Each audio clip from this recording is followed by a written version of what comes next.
Where's your camera? Thank you guys for joining another episode of The Capital Life. I am your host, Abby Pagood. And today I have a special guest on, Rudy Pagood, my husband. Happy Father's Day, honey. Thank you. This is where we talk about all the things, the good, the bad, and the healthy. And today's subject we are calling Macho Man because it's Father's Day and we need to acknowledge men's health and awareness. So before we jump into that, I just I'm not going to be able to get through this podcast at all. Okay, but before we start getting into that, I want to actually make sure that you guys are aware at capitalhealth.com, especially since it's Father's Day, we definitely want to give some acknowledgement to our beefcake program, because what else would a workout program make you feel more manlier than something called beefcake? So if you use your code Capital Health, the Capital Life, at capitalhealth.com, you will get $15 off that program. And don't forget to check out your tanks and tees, because it's summer and we like to wear something that's a little bit more fitting, a little more loose, a little bit more comfortable. And you can go and get your tanks and tees now with some funny phrases that you will love. And last but not least, I want to make sure that we give a huge shout out to Top Dog Pet Sitters, because they are our capital partner for the month of June. And anytime that we go out of town without our dogs, these are the people that we call, because they not only love your fur babies so much, but they also know how to handle any of the medical issues, in addition to giving lots of love and then sending you little comfort notices to know that they're being cared for properly. In addition to that, it's not just about vacation. It's also about, if you're at work for long hours a day and you need someone to look in and check in, they're fantastic to do that. So don't forget to call Top Dog Pet Sitters. And we're going to start talking about men. And I have one right next to me. So I wanted to bring up the fact that there's, Father's Day is here. I started thinking about what it's like for Mother's Day. And I actually said to Rudy the other day, what is your experience? What's your interpretation? And he actually mentioned to me, oh, it's fantastic, because when Father's Day is here, you get to cook your own food. Yeah, so the point of asking what I want to eat, it really doesn't matter, because I have to cook it. So whatever you guys want to eat, I'll cook it. Which I think is really funny, because it's not that I am not a good cook, because I can cook. I can. And I do cook decently. Mm-hmm. However, he is a better cook than I am. But the foods that he wants on Father's Day is primarily like the barbecue and the hot dogs and the burgers and all the manly foods that we normally love and enjoy. And the kings of the grill normally are men. Now, I can actually have done pretty good on the grill. Yes. From time to time. Yes. But on Father's Day, he wants a tomahawk steak. And I will F that up like crazy. And I want him to enjoy his Father's Day meal. But one of the things that I find really interesting is that for Mother's Day, here he's like, oh, what do you want to do? Anything that you want to do. Well, it's always on a Sunday, which Sundays are my only day off. And most mothers, they end up getting most of their laundry done, the house chores done. That's how they catch up. So then for Mother's Day, you're sitting there it's either going to be a shit week the week before Mother's Day or a shit week after, because you have to do the catch up for the stuff. And then the worst part is if they do decide to want to do your chores for you, then you're sitting there doing nothing, feeling guilty the whole time, watching them do all of the chores. So there's not really a win-win when it comes to Mother's Day or Father's Day. I guess it's kind of meet me halfway kind of thing. Well, no. One of my workers, John, he actually just got inducted into the Father's Day Club. And I asked him what he's going to do for Father's Day. And his answer was awesome. He goes, I don't know. It's kind of new to me.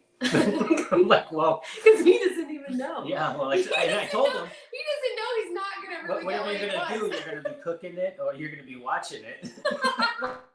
You're gonna be playing with it. Okay, so there you go. Okay, I do have to ask you before we go into like men health awareness subjects. I do want to know, what is your favorite thing about being a parent? I don't think I've ever asked you this.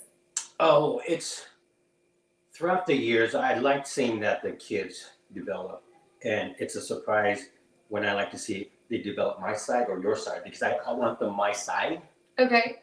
but You I want more also of yours? want your good side. So Oh now my that God, now that Leo's at that age, the answer is that's from you. On the good or the bad? Well, if it's a bad, that's from you. So that's what I love being a father. Okay, and then what is your worst thing about being a parent? The long hours that we have to sacrifice to provide, either physically, emotionally, or financially. That's a struggle, but it's so much more rewarding when we go through it, so. Okay, those are really good answers. I've never asked him that, so I thought it would be fun to ask him that. So, I don't know about you, but I know what I think about when I think of the word men. But when you think of man, what do you think of? Because I honestly think of the word, I think of balls. Oh, God. That's totally the opposite of what I was thinking, but. I just don't get it. The whole thing, walking around with things down there, just dingling around. Like, I just think I'd be so distracted during the day that I wouldn't get anything done, because I'd be like, oh, and having to like shift and move and adjust. That's funny, because Makayo, he's when I watch him go to the bathroom. Our youngest, who's 5. Makayo's our 5-year-old. He I don't know if he experienced or he just tries to find out what's going on. The other day I hear him go, ouch. And I go, and I'm like, what are you doing? And he's like, I was trying to whip it like a helicopter. So I guess to your point, it can be amusing at first, but I guess you just grow out of it. Okay, good to know. You become accustomed. Okay.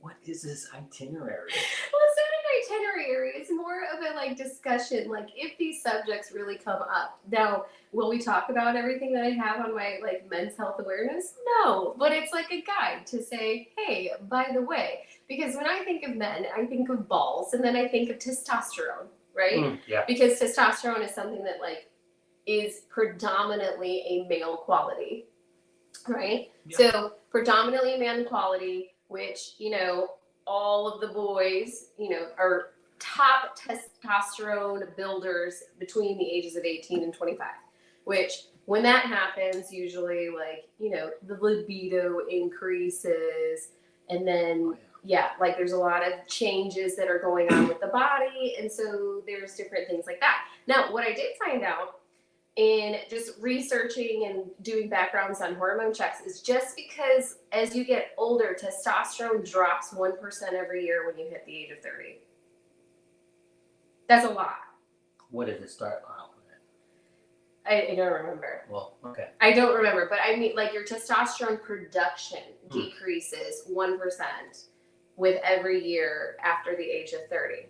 Okay. Now, the interesting thing is I noticed that I find it interesting that your peak times of testosterone is when you're between the ages of 18 to 25, which is usually when men are kind of like horn dogs the most. No offense. But but when that happens, you would think that if it's decreasing 1% every year at the age of 30, that the sex drive would also drop as well. That's what I hear. It has nothing to do with the testosterone levels. Oh, I can prove that, yes. Yes, you can. Yes, I agree with that too. Surprisingly, it has to do with healthy lifestyle and basically like nutrition, taking care of your body is actually what helps keep things up. So your testosterone can drop, but even though men may have lower testosterone levels, they can still have a very healthy sex life without having to do that. And you definitely are a testament to that for sure, because my husband is a little bit of a horn dog. But because I'm healthy, I watch my health, You watch your health? No, I don't. I really don't. Who watches your health? You do. Okay. Let me drink this wine. So, speaking of your health, I don't think our audience actually knows some of the problem issues that you've had with your health over the last couple of years. Would you like to inform them? It was all a blur. It's pretty much, that's when gout hit me.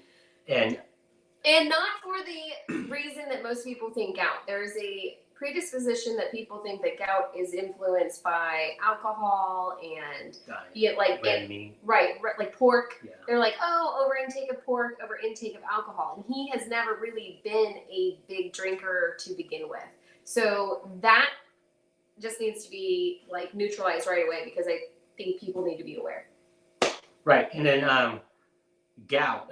Everyone's heard of gout. People probably had description of other people giving gout, but when I describe what gout is, has zero effect on how it feels. Oh my God, just the air alone blowing on the part that's infected with gout hurts a lot. And yeah, it took me out for a good month.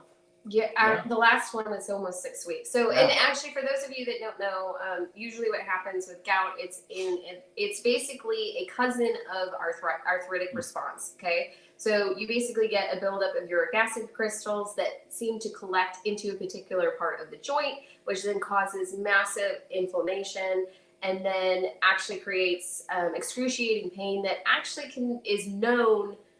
Or there's not really a way to know between man and female versus what's worse, pregnancy or gout. But that's a good question. But yes. but however, I am going to say that if you think about, I would say the duration of how long gout lasts, it far precedes pregnancy. Well, let's ask our audience. Any females out there who's given birth and had gout, let us know which is more painful. It's going to be a smaller number of women. It's not as likely for women to have gout. It's That's more likely true, but yes, we our have audience members. Please go find that like 1 to 5% of the people. We have 1,000% more chance of finding that one.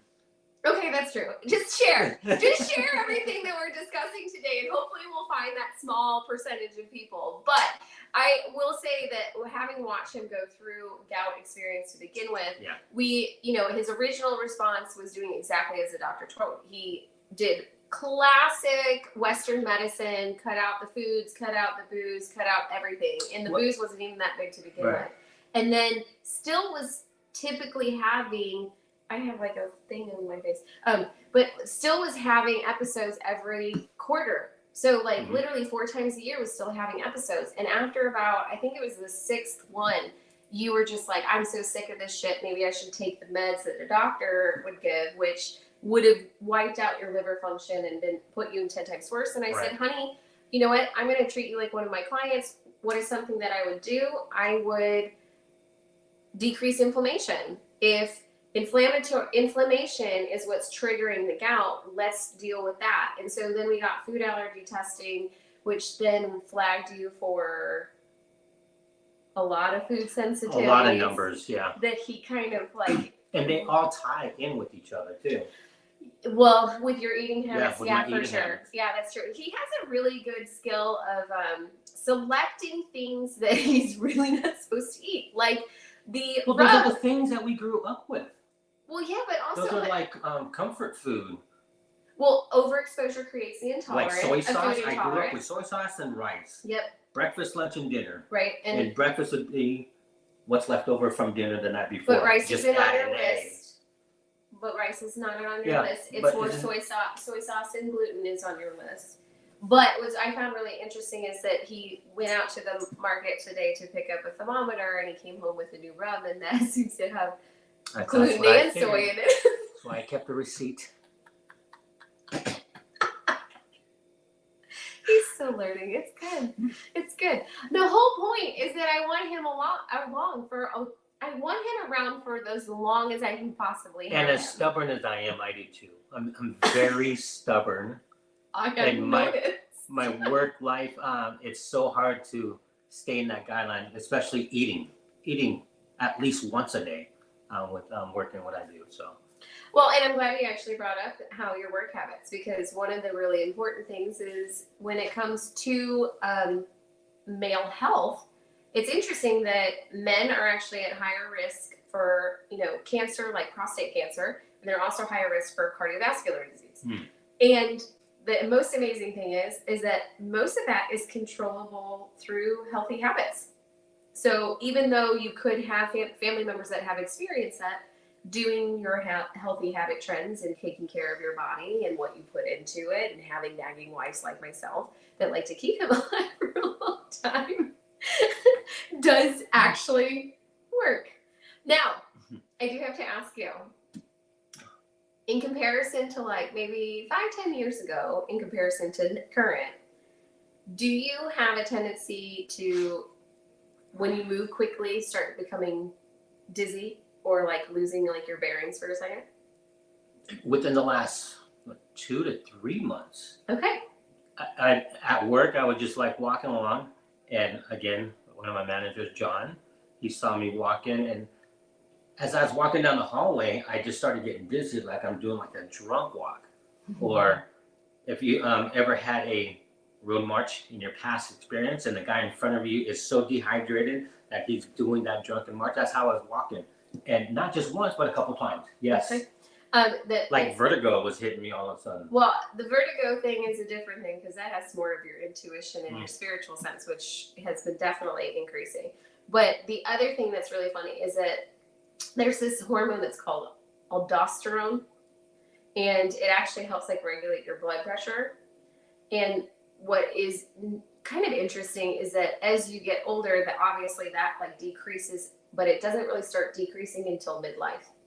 So when it decreases, you actually start getting some of that lightheadedness. Now, when I normally assess somebody in a client and I notice that they get lightheaded a lot of times if they're like overstressed and overworked, that can be a sign of adrenal fatigue.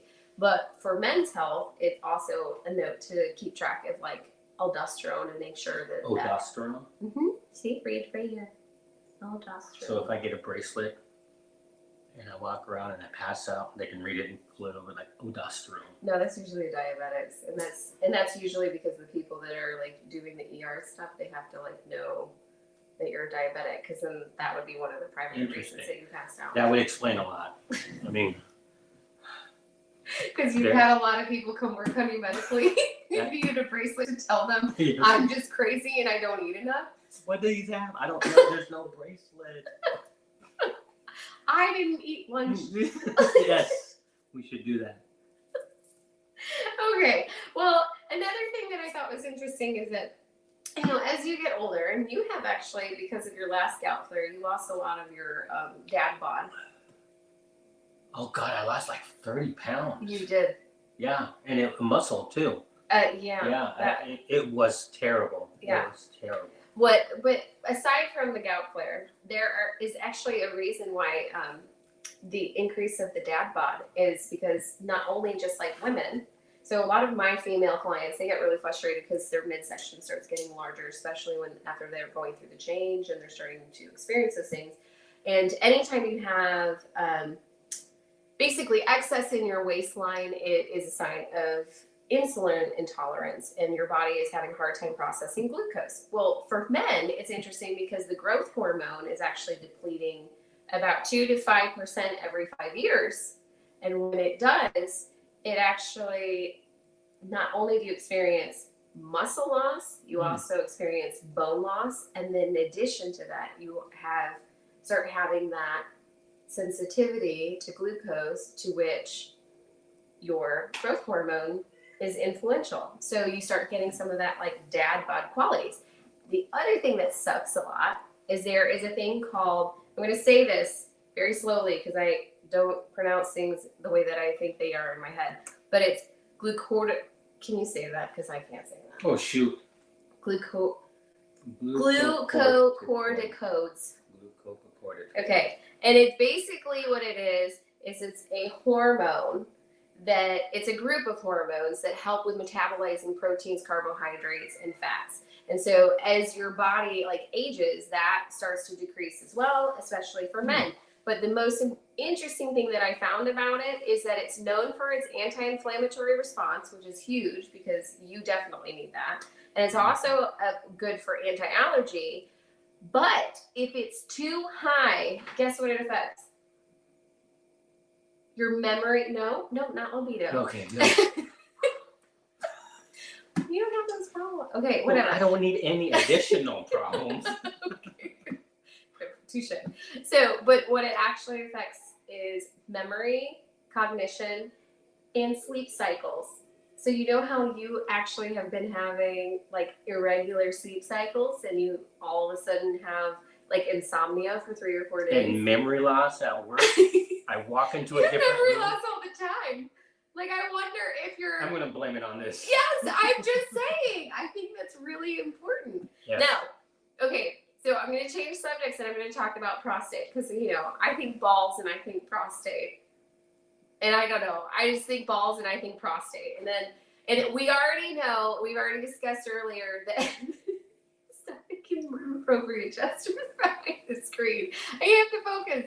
Okay, so, right, I am the host of this show, and so I have to continue and not let him distract me. So when it comes to prostate cancer is actually the second leading cause of death in the United States. I think it's heart cardiovascular disease. But what's interesting is prostate cancer. So prostate cancer is affecting the men. Now, the really interesting thing is that we talked about prostate cancer. One thing that helps reduce prostate cancer is making sure you have male ejaculation 1 time a week. Remember that, man. For those of you that need ammo, use that at least once a week. Once a week. It actually helps promote your immune response as well. Making sure 1 time a week actually helps boost your immune system, and it also helps reduce prostate cancer. That's why they call me Wolverine. I don't think I understand that reference. When I cut, it healed. The immune system is fast. I really hope that got picked up on audio for the Spotify version.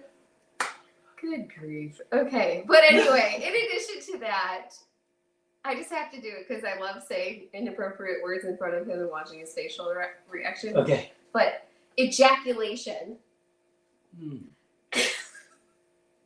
helps reduce stress. It's also a form of exercise. You keep using that as an excuse, but that is not an excuse to not exercise, by the way.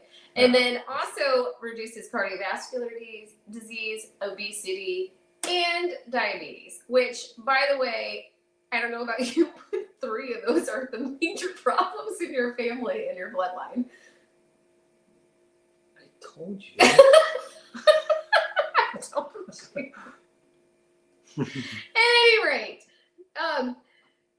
regardless, that is pretty much the summary of a lot of the men health awareness that I want you to know take away today. I do actually, I kind of have an idea, and I'm not sure if you like this idea or not, but I actually was thinking about, like, okay, we're talking about Father's Day, we're talking about men's health. Okay, I started thinking about the female perspective versus the male perspective, because I know that we already had that issue, you know, when our son was, you know, born. We were dealing with potty training. I remember I kept, you know, with our daughter when we did potty training, I had her go to the bathroom practically like every hour, right? So I had her go every hour until she understood the concept of actually like going and then understanding to go. And then when Kai, I started doing the same thing. And then you started yelling at me because he would whine that no, he didn't have to go. And then I was like, no, you need to try, because I wanted him to start like understanding the concept. And then you very much interjected and was like, sometimes when you force yourself to pee, it hurts. It does. Okay, so like, I don't know that. I don't have a dingling. Oh. Like, Is it just me? No, I don't Let's think ask it is. the audience. Well, you really like to ask the audience Yes. a lot of questions. I need some feedback. Okay. Well, what I was thinking about, this is what made me think about it, was because I don't understand what it's like to be a man. You don't understand what it's like to be a woman, which you were really smart the other night when you started to say something in a male perspective about womanhood. And I looked at you and said, I don't claim to know what it's like to have a penis. Please don't try to claim to know what it's like to have a vagina. And then you were like, I'm going to stop this conversation right now, so it doesn't turn into a fight. Good call. Yes. But what it made me think about was, I think it would be really fun to have an episode about like men versus women, and actually talking about like not just the physical but the emotional dynamics of things. Oh, I gotta come on. Yes. You what? Yes, I'd like to be there. Yes, you'd like to be there. Okay, so Yes. for those of you that are watching, I would really like to hear feedback from you guys to see if you guys would really like to see a man versus women podcast on the Capital Life, because I think it could be wildly entertaining. And yeah, I think, no holds bar. Yeah, because I'll tell you everything. okay, but that means I'm gonna have to go and start doing. Oh look, we got a live. So yeah, okay, so we're gonna have to do this. I think during our family vacation, when we do our Saturday podcast, I think we're gonna have to. One of those days is gonna have to be men versus women, and we will discuss all of the things that make us different, and like some of the weird physical things, you know, like men have a larger lung capacity than women, right? So then that also means that they can actually distribute oxygen to their body much more quickly, because they're sending more to their body, which means their muscle response is faster. So there are different things like that I think would be really fun to discuss. But I think it's time to make sure that he can go cook. Oh, the Father's Day thing still. Yes. It's time. Yes, time I'm hungry. for us to I better eat. go cook my food. It's not that I can't cook. It's just the type of food he wants. And it's not, and I would take him to a restaurant, but then they F it up too. And then he's grumpy the whole time. You don't mess up Islanders with their food. My husband is Hawaiian, Samoan, Marshallese. You do not F up Islander food, or they are grumpy. And I'm just, yeah. What is it he said? Like, there's a reason why people don't talk bad about Islanders. We're nice. We're fun. But you don't want to fuck us up, because we. Ever since I've known him, he's like, there's a reason why people don't talk bad about Islanders, because they don't exist anymore. I don't know if that was like him trying to win me over with his bad, like, I'm a strong man, I'm a macho man, I'm a macho man. To each their own, but you know. Okay, well, this has been another episode of The Capital Life. Do not forget to follow us. You can follow us on YouTube and Facebook at The Capital Health.